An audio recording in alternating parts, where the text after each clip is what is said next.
ఓం శ్రీ స్వామియే శరణమయ్యప్ప. ఇది విజయవాడ వెళ్ళినప్పుడు మనకి రెడ్డి గారు అని చెప్పేసి మన సంతోష్ స్వామి తాలూకా ఫ్రెండ్ అండి. ఆయన మమ్మల్ని గణపతి సచ్చిదానంద ఆశ్రమం తీసుకెళ్లారు. ఆ ఆశ్రమం ఏంటంటే ఎగ్జాక్ట్గా కృష్ణా నది యువతల పక్క అనమాట. ఇప్పుడు నేను స్నానం చేశాను కదా కృష్ణానదిలో. ఈయన రెడ్డి గారు. ఈయన ఏంటంటే ఇక్కడ ఈ కరెక్ట్గా కృష్ణానది మెట్ల దగ్గర శివలింగం ఉంది. రోజు అక్కడికి వచ్చి అభిషేకం చేసుకొని అవతల పక్క కృష్ణానది అవతల పక్క అమ్మవారి కొండ ఉంది. చాలా బాగా నాకు కార్తీక మాసంలో ఫస్ట్ రోజు శివుడిని ఈ విధంగా దర్శనం చేసుకున్నాం. యాక్చువల్లీ నేను మొత్తం ఇదంతా కూడా షూట్ చేసుకొని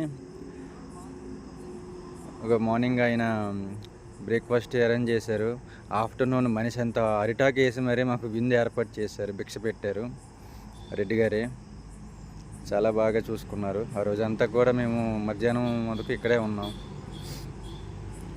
పూజలు నిర్వహించుకున్నాం, సరదాగా గడిపాం, కొంచెం సేద తీరాం. ఆశ్రమం అంతా కూడా చాలా ప్రశాంతంగా ఉంది, చాలా సైలెంట్గా ఉంది. కృష్ణానది పక్కన. నేను ఇంకా కృష్ణానదిలో స్నానం చేయలేదని బాధపడ్డాను.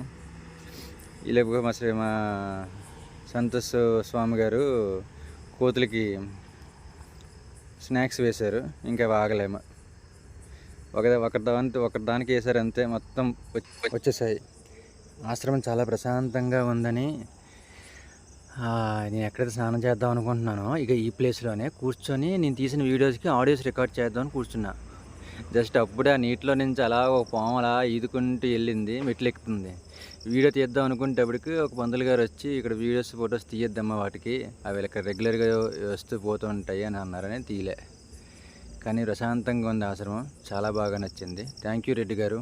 ఓం శ్రీ స్వామియే శరణమయ్యప్ప.